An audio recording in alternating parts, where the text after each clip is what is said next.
왜 슬퍼하느냐 왜 걱정하느냐 무얼 두려워하느냐 아무 염려 말아라 큰 어려움에도 큰 아픔이 있어도 이제 아무 걱정하지 마 내가 널 붙들어 주리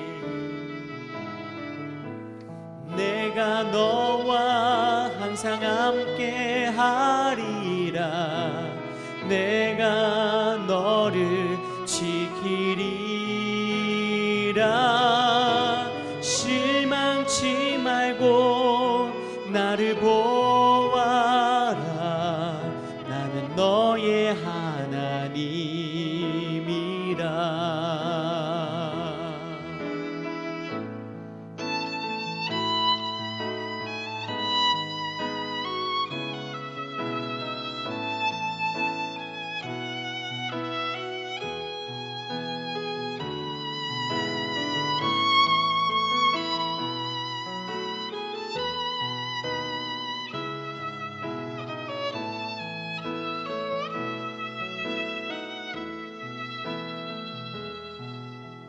왜 슬퍼하느냐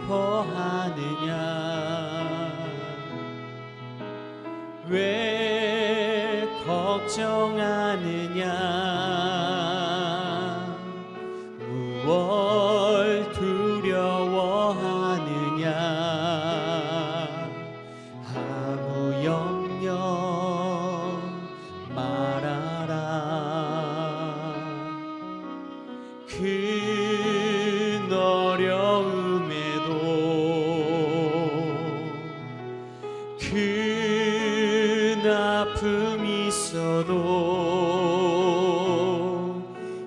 이제 아무 걱정하지 마 내가 널 붙들어 주리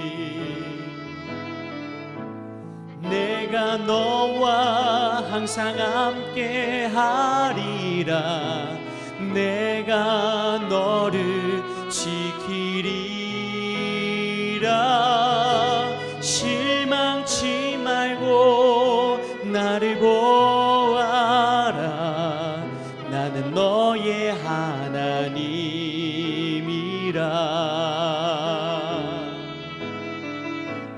내가 너와 항상 함께 하리라 내가 너를 지키리라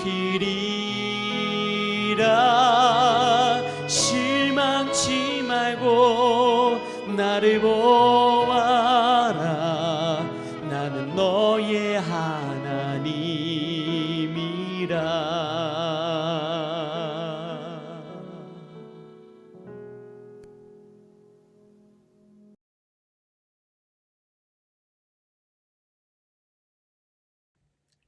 샬롬. 오늘 참기 묵상의 말씀 출애굽기 20장 7절입니다. 제가 봉독하겠습니다. 너는 내 하나님 여호와의 이름을 망령되게 부르지 말라. 여호와는 그의 이름을 망령되게 부르는 자를 죄 없다 하지 아니하리라. 아멘. 어제는 우상을 만지지 말라는 계명이 어떻게 첫 번째 계명과 다른지 살펴봤습니다. 첫째 계명은 우리가 하나님 앞에서 다른 신들을 섬기고 있다는 것을 분명히 알 수 있다면, 둘째 계명은 우상을 만들어 하나님이라 부르고 하나님처럼 섬기기 때문에 더 교묘하다고 할 수 있습니다. 그러나 이는 창조주와 피조물의 위치를 바꾸어 섬겨버리는 심각한 우상 숭배입니다. 우리를 위하여 우리가 하나님을 만들어 놓고 하나님을 우리 마음대로 하려는 심각한 죄악인 것이죠. 오늘은 세 번째 계명에 대해서 살펴보겠습니다. 사실 이 카톨릭과 유대교에서는 1, 2계명을 하나의 계명으로 생각하지만 오히려 두 번째 계명과 세 번째 계명이 제 생각엔 유사점이 더 있는 것 같습니다. 그리고 우리가 1계명과 2계명이 1계명보다 2계명이 교묘해서 어길 확률이 더 높다 했는데 3계명은 더 교묘해서 우리가 그것보다 더 어길 확률이 높은 그런 계명인 것이죠. 왜 그런지 한번 살펴봅시다. 7절 말씀 다시 읽어보겠습니다. 너는 네 하나님 여호와의 이름을 망령되게 부르지 말라. 여호와는 그의 이름을 망령되게 부르는 자를 죄 없다 하지 아니하리라. 예. 여호와의 이름을 망령되게 부르지 말라고 했기 때문에 유대인들은 여호와라는 단어를 사용하지 않습니다. 여호와는 사실 한국식이고 원래 발음으로는 야훼죠. 그런데 유대인들은 이 야훼라는 단어 대신에 아도나이라고 표기를 하고요. 그리고 그것을 읽을 때는 이름이란 뜻의 쉔을 붙여서 아도쉔이라고 읽습니다. 야훼라는 단어를 아예 사용하지 않는 것이죠. 그리고 꼭 야훼라고 표기해야 할 일이 있으면 모음은 쓰지 않고 자만 써서 YHWH 이렇게 씁니다. 실수로라도 야훼라고 읽지 않기 위함이죠. 그런데 이렇게 하는 것이 꼭 옳을까요? 이것은 유대인들 특유의 율법주의에서 파생된 그런 문화죠.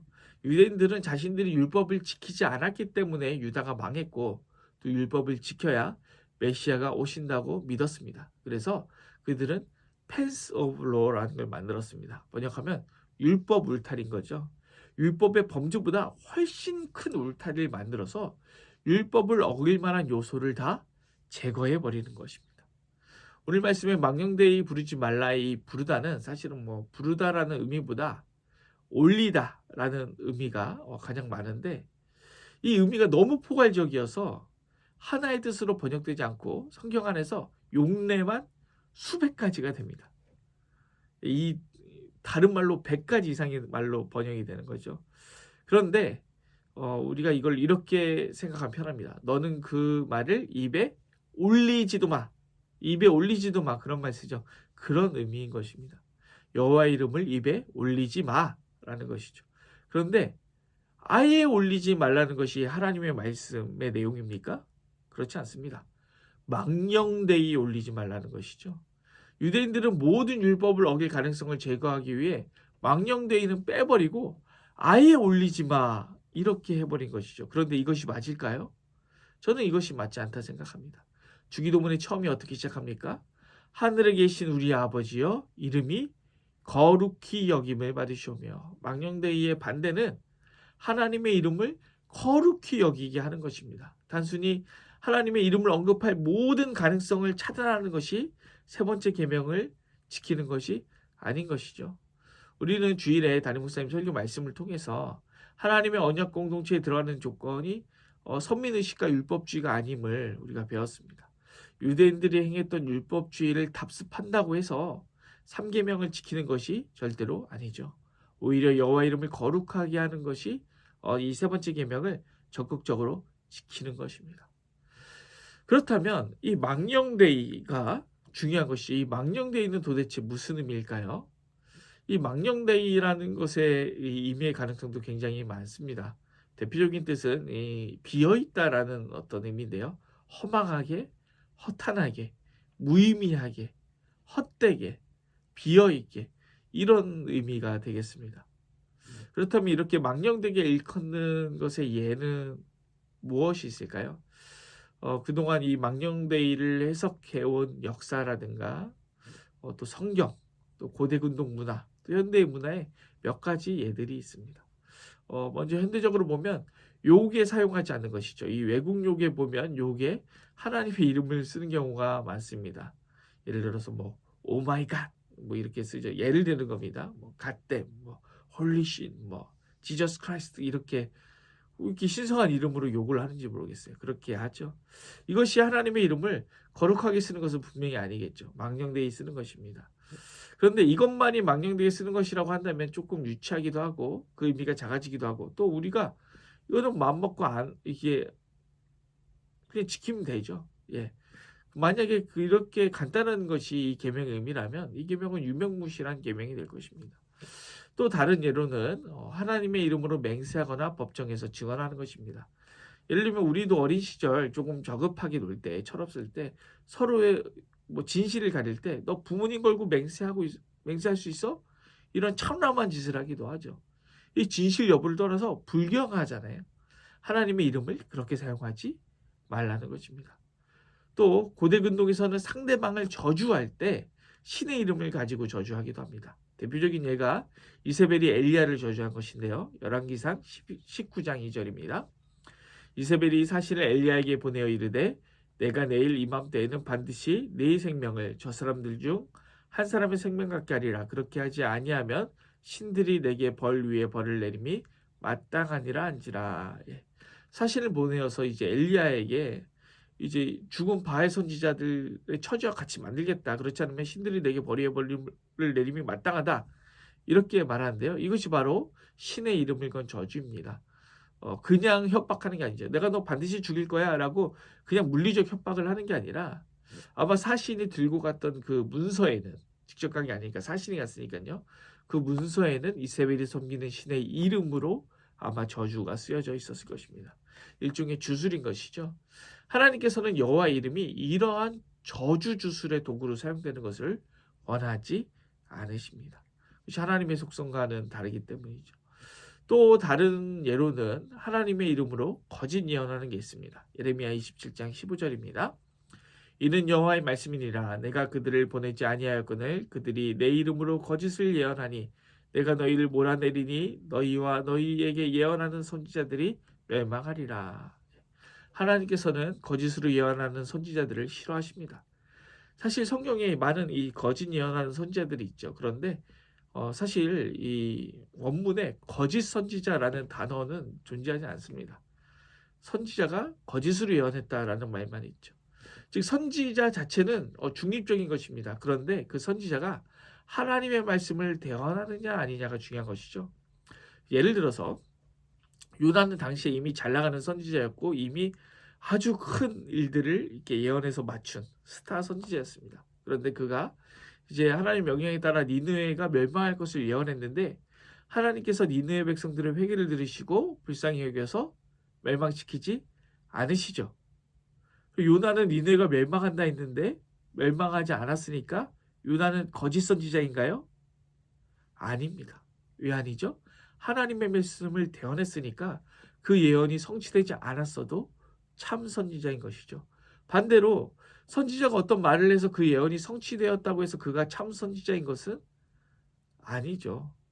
지금도 예를 들어서 여러 이단 중에 신비주의 이단도 있는데 어떤 일을 맞추기도 합니다. 그런데 그렇다고 해서 그분이 뭐 참 선지자냐?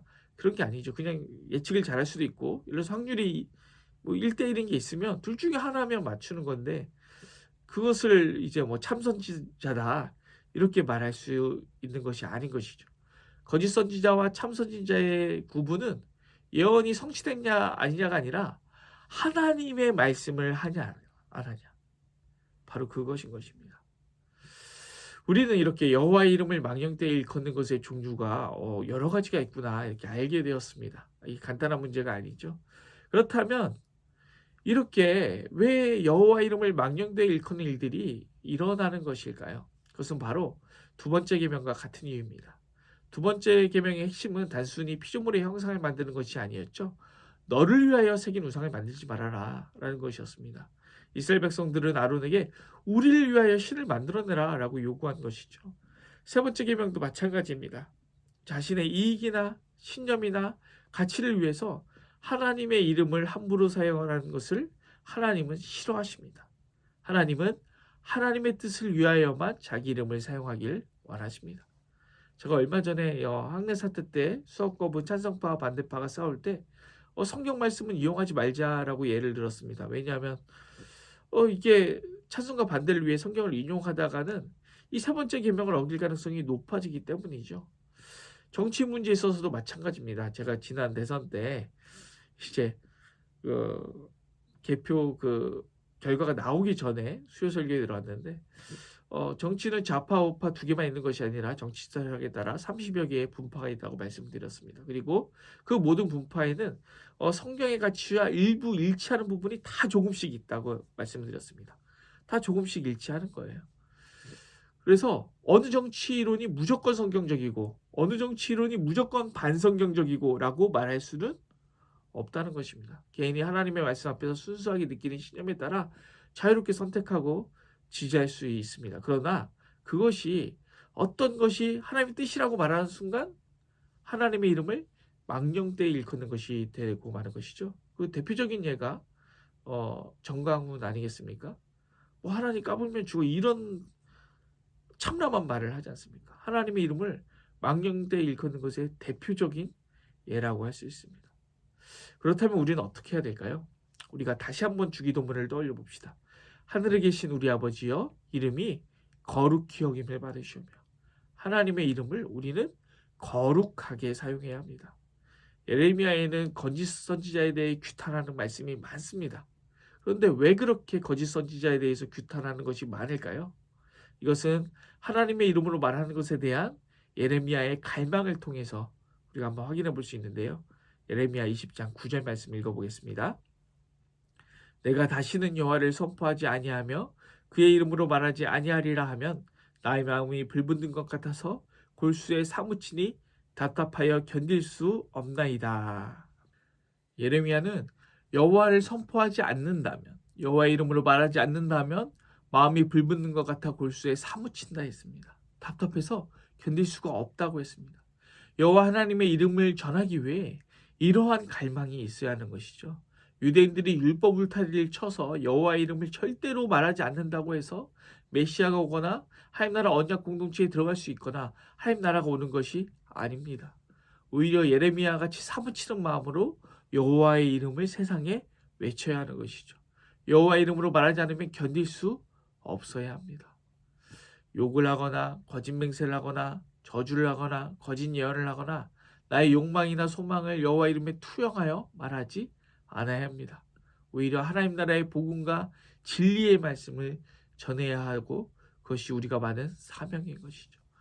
여호와 이름을 망령되이 일컫지 않기 위해서 율법주의에 빠지는 소극적인 순종이 아니라 여호와 이름으로 말하지 않으면 견딜 수 없는 적극적인 순종으로 나아가서 오늘 하루는 하나님 나라 복음을 전하고 또 주님을 찬양하며 여호와 이름을 마음껏 말하는 그런 하루 되었으면 좋겠습니다. 기도하겠습니다. 사임하신 하나님 아버지 감사합니다. 그렇습니다. 우리가 여호와 이름을 망령되이 일컫지 않게 해주시고 또 소극적으로 그냥 여호와 이름을 입에 담지 않는 것이 아니라 정말 가슴에 사무치는 마음으로 여호와의 이름을 온 세상에 전하고 정말 진리의 말씀을 온 세상에 전하고 주님을 마음껏 찬양하는 우리들 될 수 있도록 인도하여 주시옵소서. 감사드리며 예수님의 이름으로 기도드립니다. 아멘. 오늘 도구기도는 양육 프로그램을 통한 영적 성장을 위해서 기도하겠습니다. 이어서 기도하실 때 우리 교회를 위해서 기도합니다. 섬기는 모든 분들을 위해서, 타지에 있는 자녀들을 위해서, 아픈 가운데 있는 성도들을 위해서 기도합니다. 또 세계 평화 열방 선교를 위해 또 한국교회와 나라 민족을 위해서 기도하시고 개인의 기도 제목을 가지고 기도하시겠습니다. 기도합니다.